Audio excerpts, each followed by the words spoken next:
The Destiny 2 beta was this past weekend, and there's a lot of really good stuff in it. A lot of people are trashing some bits because it is a lot more geared towards the PvP portion. I didn't get to dive into that, so I wanted to give you kind of some positives on what I really enjoyed about the PvE portion that a lot of people may be missing. First and foremost, the lore is core in this. You've got more story. They've had a really good setup with Gaul and talking about the Red Legion coming in and basically wrecking everything. He's upset that the humans, the Exo, and the Awoken were given the light, and the Cabal weren't given this. So it's basically rising up and just taking everything from all of the Guardians and essentially nerfing the Traveler, which is really interesting story-wise. I'm curious to see where they're going to go with this. Essentially, light is gone, and you kind of have to regain power one way or another throughout the story, at least from what I can see. Weapon slots were also reorganized to a primary, secondary. Heavy was what they previously were. Now they're kinetic, energy, and power. Now this is kind of interesting because some of the, for instance, shotguns and sniper rifles are put into the power category, which a lot of people aren't liking. I think this is really geared towards PvP, because those things wreck in PvP. The only problem is it's not dropping enough of this ammo in PvE, which is kind of annoying. There's a new strike. It's really huge and epic. The Spire is really cool in my opinion.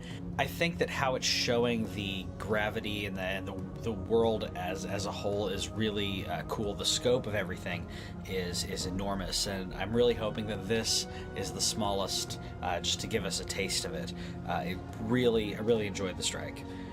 Also, one of the things that they are retooling is the actual classes. One of the most notable, in my opinion, is the Titan is losing its Defender class and it gains a Sentinel class, which is basically Captain America, because you can throw around a super shield.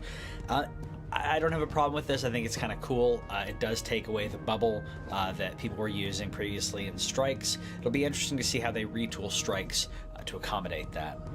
Another really cool thing that they're adding is adventures. So this was not seen in the beta, but I wanted to talk about it because this is essentially NPC side quests. So you'll find an NPC as you're running around and they'll give you a side quest. And I think that's really cool, adding to the lore, adding to the story. It also makes the world feel lived in. Things are actually happening around this world other than you and all the other people online wrecking stuff. There needs to be other characters and other people around.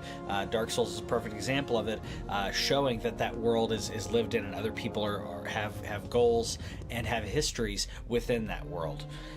Another thing that isn't in the beta, but I wanted to bring up, is that the maps are now going to be showing world events and showing things that are going on. So there's really no need for the third-party apps and websites that people were using for Destiny 1. I think this is great because it shows that they saw a huge misstep in not giving this information and realizing that that in an MMO style scenario, we're going to get the information one way or another. We're going to get it from you, we're going to get it from somewhere else. And to have it all in the game is fantastic. So let me know, what did you think about the Destiny beta, Destiny 2 beta? Did you like it compared to Destiny? Did you feel it's a step in the right direction? I feel like it's Destiny 1.5.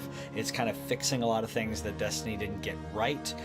Yeah, I know that the balancing still isn't there, but I'm really hoping that they work on that and we get a really good game.